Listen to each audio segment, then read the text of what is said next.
आज हमने आपको इसलिए बुलाया है कि सभी लोग 21 नवंबर से 30 नवंबर तक के लिए तैयार हो जाएं।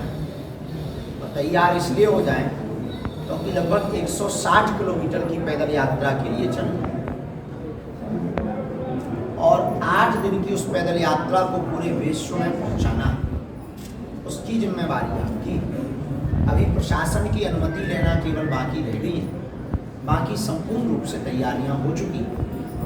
21 नवंबर से 30 नवंबर तक हमने वर्तमान समय में अंतर्राष्ट्रीय स्तर पर जो बांग्लादेश की स्थिति देखी उससे मन बड़ा खिन्न हुआ। उसके पूर्व ही हम संकल्प ले चुके थे आने वाले समय के लिए हम लोगों को अभी से तैयार होना पड़ेगा। इसलिए हिंदुओं की एकता होना बहुत आवश्यक है। हिंदुओं की एकता के लिए जात पात सबसे बड़ी दीवार है। जब तक ये नहीं मिटेगी तब तक हिंदू एकता नहीं होगी। हिंदू एकता नहीं होगी तो राष्ट्र की समृद्धि में रुकावट रोड़ा हमेशा बना है। इस देश के विकास में सबसे बड़ा अवरोध यही है। इसलिए हमने गुरु प्रेरणा से प्रण लिया पूरे भारत के लिए ये सबसे बड़ी क्रांति होगी। 21 नवंबर से 30 नवंबर तक हम हमारे धाम पर आकर खूब लोग मिल जाते, बड़े बड़े लोग भी मिलते, साधारण लोग भी मिलते, सामान्य लोग भी मिलते, और गांव-गांव के लोग हम तक पहुंच नहीं पाते। आर्थिक कारणों से, सामाजिक कारणों से अथवा किसी अन्य कारणों से, शारीरिक कारणों से नहीं आ पाते। तो हमने प्रण लिया कि अब हम उनके पास जाकर के उनको गले लगाएं। 160 किलोमीटर हम पैदल चलकर भारतीय हिंदुओं को जगाने का संकल्प लिया है। उसमें सबका स्वागत है, सभी सनातनियों का स्वागत है, सभी भारतीयों का स्वागत है, क्योंकि वो केवल भेदभाव मिटाओ की यात्रा है। इसलिए उसको हमने नारा दिया, जात पात और भेदभाव को जड़ से हमें मिटाना है, हमें भारत भव्य बनाना है, हमें भारत दिव्य बनाना है। हमने उसमें नारा दिया, भारत से जात पात मिटवाएंगे, हम भारत को भव्य बनाएंगे। इस हिंदू एकता पदयात्रा में हमने संकल्प लिया, बागेश्वर सरकार ने ठाना है भारत को दिव्य बनाना है। इस यात्रा में हमारा संकल्प है, भेदभाव से तोड़ो नाता, एक ही हमारी भारत माता।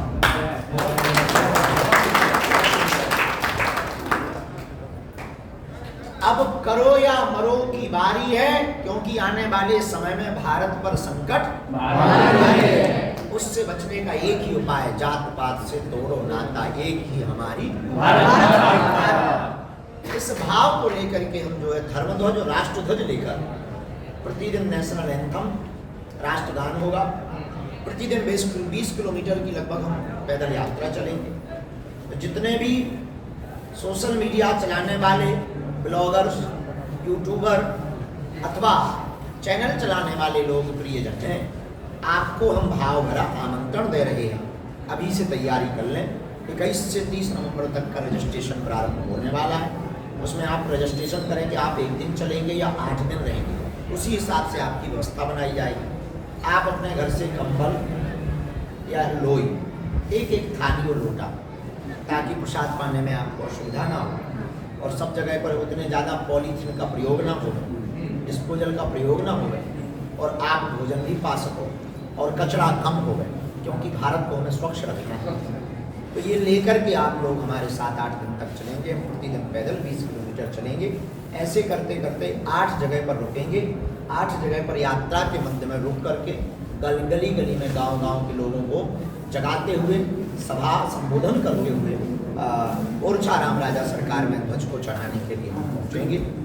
आपको आज इसलिए बताया, अभी प्रेस कॉन्फ्रेंस हमने नहीं की, आने वाले समय में हम प्रेस कॉन्फ्रेंस करने वाले हैं।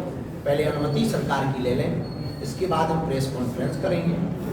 प्रेस कॉन्फ्रेंस करने के ठीक बाद रजिस्ट्रेशन प्रारंभ कर देंगे। तो आप लोग ये जानकारी हमने आपको इसलिए दी कि अभी से आप तैयारी शुरू कर देवें। आप लोग परिवार के सदस्य हैं, अभी से आप जो है सभी जातियों के लोगों को, हमें इसमें किसी भी बिरादरी का बंधन नहीं है, सबको साथ में चाहिए, सबको साथ, सबका साथ मिलेगा तभी राष्ट्र हमारा आगे बढ़ेगा। इसलिए आप लोगों को आज हमने बुलाया है। इन बातों को ध्यान रखना है कि उसमें छोटे बच्चे, बीमार और वृद्धों को नहीं जाना, क्योंकि भीड़ बहुत होगी, निश्चित रूप से होगी। तो छोटे बच्चे, बीमार और वृद्धों को नहीं जाना है, वो घर बैठ कर के यात्रा को लाइव बागेश्वर धाम चैनल पे देखेंगे। बार बार हमेशा की है वो हर पल की अपडेटिंग आपको बागेश्वर धाम चैनल पर प्राप्त होगी। आप लोग भी इसकी तैयारी अभी से कर लो, कमर कस लो, इसी के लिए आप लोगों को बुलाएंगे। बहुत बहुत धन्यवाद।